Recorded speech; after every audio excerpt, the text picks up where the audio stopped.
নমস্কার, কেমন আছেন সবাই? প্রবাসীর ঘরোয়া রান্নাবাটির আরেকটি ব্লগে আপনাদের সবাইকে স্বাগত জানাই। আজ বুধবার আর এখন সন্ধ্যা 6টার মতো বাজে। দুই ছেলেকে স্কুল থেকে নিয়ে বাড়ি ফিরেছি। আমার ব্লগটি আজ শুরু করলাম এখন থেকে। আমার আজকের ব্লগটির স্পেশাল একটি রেসিপি আছে। রেসিপিটি হচ্ছে ডিমের কারি। ডিমের কারি তো আমি সবাই রান্না করতে জানি বা খেয়েওছি, তবে আমার আজকের রেসিপিটি আশা করি ট্রাই করলে খুব একটা খারাপ লাগবে না। চলুন তাহলে আজকের ব্লগযুক্ত রেসিপিটি শুরু করছি। এখন সন্ধ্যা 6:10-15 মতো হবে। স্কুল থেকে ছেলেদের বাড়ি ফিরিয়ে নিয়ে আসার পরে আজ আমার দুই ছেলের আবদার হচ্ছে আজ ওরা আলুর চচ্চড়ি মুড়ি খাবে। আলুর চচ্চড়িটা হতে হবে ঝাল ঝাল ঝোল ঝোল। তো কুকারের মধ্যে কালো জিরে, তেজপাতা আর 3টি চির দিয়ে নেওয়া কাঁচা লঙ্কা ফোড়ন দিয়ে অবশ্যই সাদা তেলে রান্না করছি। আলু কুচানো, অল্প সামান্য হলুদ এবং স্বাদ মতো লবণ দিয়ে হালকা নাড়াচাড়া করে নিয়ে বেশ কিছুটা জল দিয়ে কুকারে সিটি মারার জন্য রেখে দিয়েছি। চলুন, এদিকে মোটামুটি একটু আধটু বাজার করেছিলাম। বাজারগুলো যেহেতু বর্ষার সবজি, তাই জন্য জল শুকিয়ে না রাখলে ফ্রিজের মধ্যে খুব তাড়াতাড়ি নষ্ট হয়ে যায়, তাই বাজারগুলো আমি মিলে রেখেছিলাম। ওগুলো এখন গুছিয়ে নিই আর এই সঙ্গে ঠিক করে নিই আজকে রাত্রে কি রান্না করব। তো এই যে দেখুন, ঢ্যাঁড়স যদিও গ্রামের দিকে এখন বেশ সস্তা, কিন্তু মুম্বাইতে এখন যে কোনো সবজি প্রচণ্ড দাম। এমনিতে বর্ষার এই সময়টা সবজির, সমস্ত রকমের সবজির প্রচুর দাম হয়, তবে এই বছরে যেন একটু বেশি। তো যাই হোক, একটু ঢ্যাঁড়স নিয়ে আসা হয়েছে, একটু বটবটি কড়াই, আর এই যে জলকলমিটা আমাদের বাড়িতে সবাই ভীষণ পছন্দ করি। আর মুম্বাইতে এই বর্ষার সময় জলকলমিটা বেশ ভালোই পাওয়া যায়। আজকেও খুব সুন্দর পেয়েছি। দুটো জলকলমির আঁটি, দুটোতে নিয়েছে 15 টাকা। তো যাই হোক, শাকগুলো ভাবছি একটু খুলে ভালো করে জল শোকাতে দেবো। আর ওদিকে দুটি রয়েছে কুলকে শাক বা কুলেকাঁটা। অনেকেই হয়তো কুলেকাঁটা চেনেন, কেননা বর্তমান যুগে আমরা অনেকেই কুলেকাঁটাটা খেয়ে থাকি। তো বিভিন্নভাবে সবাই খেয়ে থাকেন, তবে নর্মালি কুলেকাঁটা সেদ্ধ, কুলেকাঁটার রস আমাদের শরীরের জন্য ভীষণ উপকারী। তবে কুলেকাঁটাটাও আজ আমি খুব ভালো পেয়েছি। অনেক সময় এতটাই বড় বড় পাতাগুলো থাকে, দেখে যেন লাগে জংলি জংলি, কিন্তু না, আজকের শাকগুলো ভীষণ সুন্দর। আর এই দিকে এই যে 2টি তাল, এইগুলিও অবশ্য কিনে নিয়ে আসা। ছেলেরা শখ করেছে বড়া খাবে, তাই জন্য 2টি তাল নিয়ে এসেছি, তবে তালগুলি বেশ শক্ত। তো যাই হোক, সবজিগুলি মোটামুটি আমি জল ঝাড়তে শুকাতে রেখে দিয়ে আজ ভাবলাম ভেন্ডি রান্না করব। তো রাত্রের জন্য ভেন্ডি কেটে নিয়েছি, আর ডিমের কারি তো সঙ্গে রয়েইছে। এদিকে আলুর চচ্চড়ি একেবারে রেডি। বেশ কিছুক্ষণ আগেই আমি কুকারটা বন্ধ করে খুলে রেখেছিলাম তরকারিটা ঠান্ডা হতে দেওয়ার জন্য। দুই ছেলেকে অনেক খিদে পেয়েছে, চলুন দুই ছেলেকে আগে মুড়ি দিয়ে আসি। দুই ছেলেরই আবদার মুড়ি দিয়ে তরকারি মেখে দেওয়া ছাড়াও আবার যেন একটু আলাদা করে বাটিতে জুস দিই।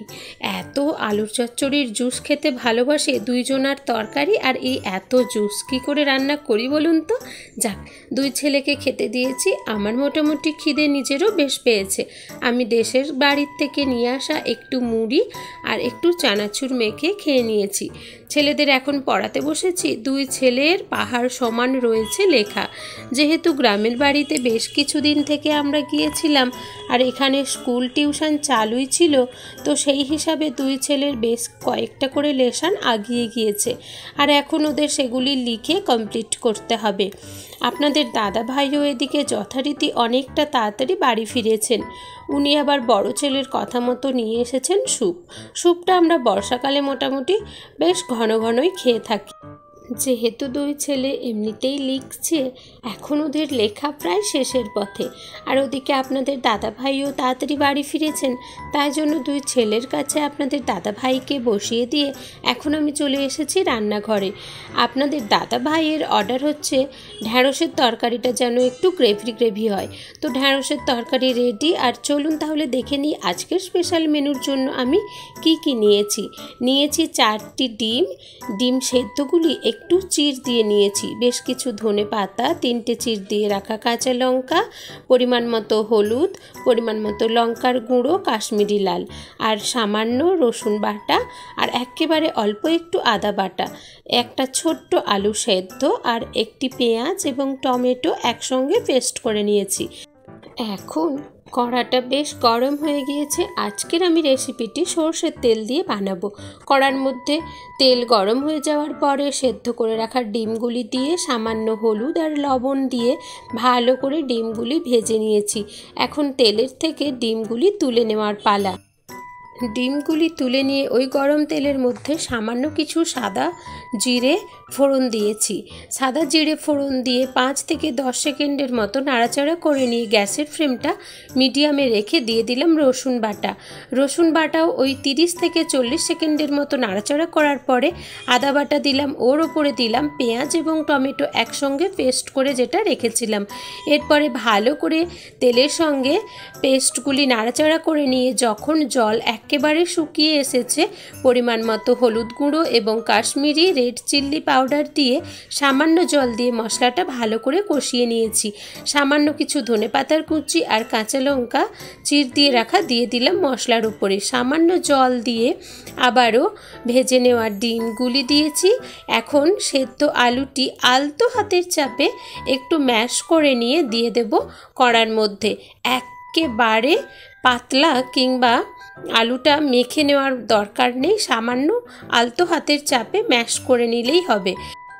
এইবার মশলার সঙ্গে আলু আর ডিম আরও সামান্য কিছু জল দিয়ে 1 মিনিটের মতো কষিয়ে নেব। কুচি ধনেপাতা এই সময় দিলে তরকারির ফ্লেভারটা খুব ভালো আসে। কষানো আমার হয়েই গেছে একেবারে। এইবার পরিমাণ মতো জল দিয়ে দেবো। গ্যাসের ফ্লেমটা কিন্তু এখনও মিডিয়ামেই ছিল। জল দেওয়ার পরে তরকারিটা গ্যাসের ফ্লেম হাইতে রেখে দিয়ে 2 মিনিটের মতো ফুটিয়ে নিলেই রেডি আজকের রেসিপি। 2 মিনিট হয়ে গেছে। এইবার বেশ কিছু ধনেপাতা কুচি ছড়িয়ে আজকের এই সুস্বাদু রান্নাটি শেষ করব। ভীষণই সহজ এবং খুবই সুস্বাদু হয় এই ডিমের কারিটি। গরম ভাতের সঙ্গে দারুণ জমে যায়, কিংবা পোলাওর সঙ্গেও আপনারা খেতে পারবেন, বিভিন্ন ধরনের পোলাওর সঙ্গে। যাক, আমার আজকের এই ছোট্ট সহজ এবং সাধারণ রেসিপিটি আপনারা কিন্তু বাড়িতে ট্রাই করে দেখতে পারেন। আশা করি খুব একটা খারাপ লাগবে না। আমার আজকের রেসিপিটি আপনাদের কেমন লেগেছে পারলে একটি কমেন্ট করে জানাবেন, আর যদি খুব ভালো লেগে থাকে তাহলে প্রিয়জনদের সঙ্গে শেয়ার করতে ভুলবেন না যেন।